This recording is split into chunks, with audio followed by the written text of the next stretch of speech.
Hello and welcome back to the channel. Today we're featuring a couple low-tier German tanks, the Panzer III Aufs J and the Panzer IV Aufs E.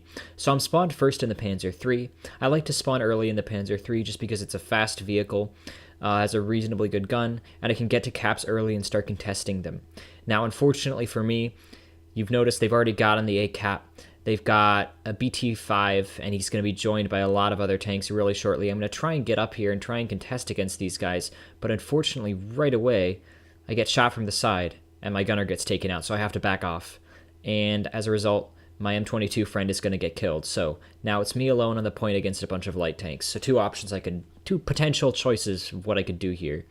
The first potential thing I could do is just push onto the point and try and fight these guys. Now, I think that's a really bad idea, because there are a lot of them, they're really fast, and I'm in a Panzer III, which does not have the world's greatest turret traverse. This BT5 shoots me, fails to kill me, and I fail to kill him, so we'll call it even.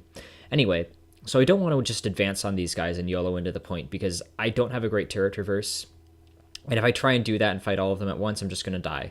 So I want to keep them all in front of me and let them make the mistakes and try and feather for shots. This guy tries to poke forward, I take out his gunner, and he backs off. Now the big problem with, to me, easily the two biggest weaknesses of the Panzer III, at least to the early series, is that the guns have a very low, relatively low caliber, and the turret traverse is really, really slow. And you're seeing both of those weaknesses in action here. Because my turret traverse is so slow, it's really hard for me to just push up and fight these guys. And whenever somebody pops up, I can't just swing my turret around and shoot him. I have to kind of back off and sort of let my tank kind of turn its turret around. And you'll see in this situation, the only way I'm able to track this guy is by rotating the entire hull of my tank. And as you've also seen earlier, a lot of times we've been shooting people and just taking out one crew member. And that's the problem with these early Panzer III guns, is a lot of them, they don't pack a ton of punch.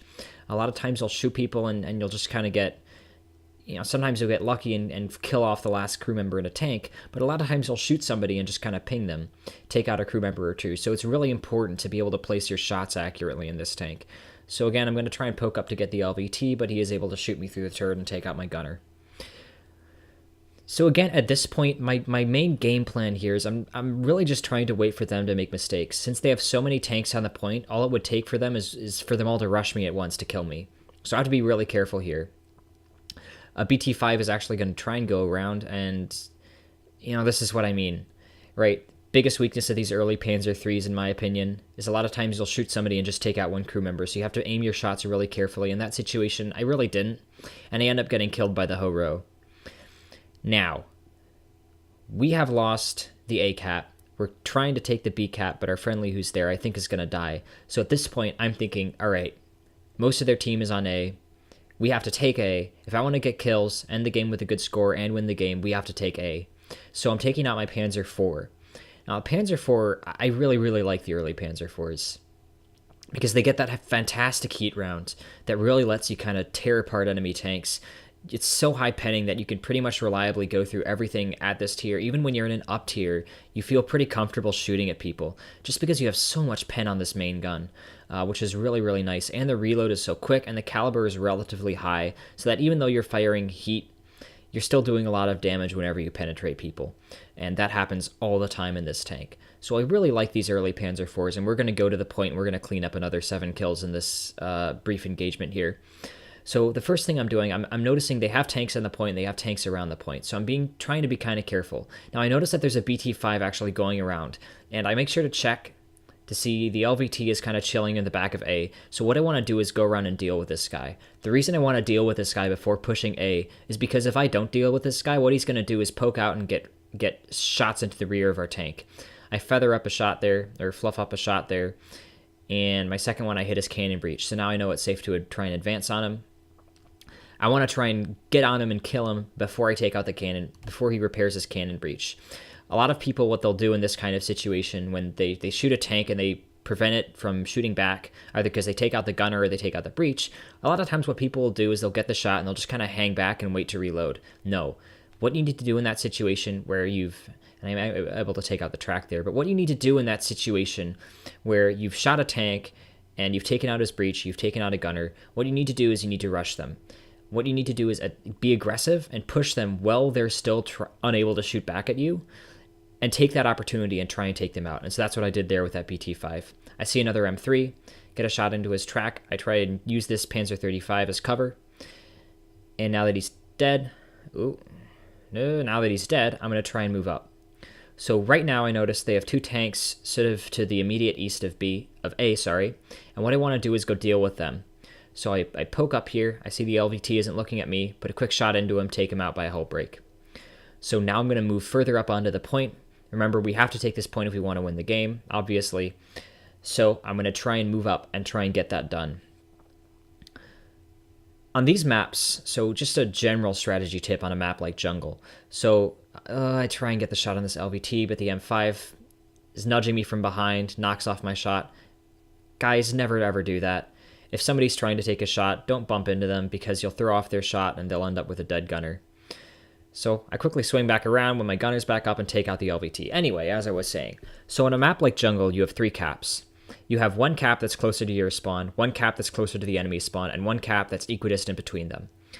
And what a lot of people don't realize is that the game is won at the A cap, right? So whichever team can take and hold the A cap is very, very likely to win the game if you're able to hold it for the entire time. You'll notice that the enemy has way more more tickets than we do, and that's because they've held the A cap for the majority of the game. So what I need to do now is I need to just get on the A cap for a second and cause it to turn back into a neutral zone. The reason I want to do this instead of just sitting on the A cap and trying to cap it entirely for my team is, well, 2 reasons. First of all, I noticed that we're capping B, so we don't actually need to hold A, we just need to make it neutral again so that they're not getting spawn points from it. And I also noticed that there are still enemy tanks around A, and my friendly tanks down there are kind of just fighting them alone. So if I put myself up on A, I'm basically taking myself out of the fight temporarily, and I'm potentially leaving my Panzer II and my M3 down here to fight all those enemy tanks alone, and I don't want to do that. I want to help them out, maybe get some kills. And unfortunately, even though I do come back over here, things still do go a little haywire. Our Panzer II dies, and our M3 is about to die too. And I'm going to have some not so great luck with those 2 shots. Shooting into the mantlets of those low-tier American tanks is sometimes a little dodgy, especially when you're firing heat. So anyway, now I'm alone on the point with 3 enemy tanks, but we were able to get it decapped, and our team is now leading on cap points, which is really great because it means we're a lot more likely to win, obviously. So I detrack the LVT just to sort of keep him immobilized for a little bit so I can hopefully work on these other guys, try and get a shot into this M3, but unfortunately it goes into his cupola and doesn't really do anything. And now I'm just kind of moving up and trying to deal with the enemy tanks on this point 1 by 1, taking opportunities as I see them. I notice that the LVT is kind of being a little bit foolish. He's not looking in our direction, so we move up and take out the kill. And now I'm reversing again because I see that there's a medium tank on A, and I think he's going to try and come around behind me. So that's why I sort of turn my tank around. And then I also notice that there's a light tank coming around the far right side of A. So I try and move up to maybe get a shot at this guy. But, well, low-tier Italian tanks. Yeah, the M1340 is a little bit whack in terms of its armor model right now. I think it's just because of the geometry of the way the tank is built, but honestly, you have to be really, really careful the way you aim it. Anyway, take out the gunner on the T-26, take out the driver and loader. He shoots back, and my shot disappears because of ping, so I take it again and take out the T-26. And now I'm going to make what I think is technically a mistake, but not an egregious one. I'm going to try and push on this medium tank here. Now my logic is I think I can probably penetrate his turret front with my however many 100 millimeters of heat pen. So I take the shot, and it disappears, and he kills me. So we're now on to our last spawn. We're not really going to get anything else done with the Stug 3, which is what we're going to spawn in, just because most of the enemy team is already dead. So the rest of this replay is pretty much just me running around in the Stug trying to clean up the last kill, but we're only going to end up with 10, unfortunately. So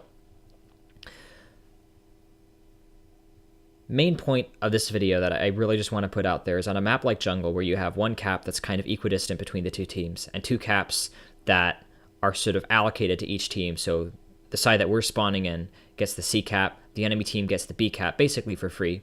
The game is going to be won at the A caps. And I don't know if you remember where our team spawned earlier on in this game, but most of them spawned at the north point, and they all YOLO'd to C.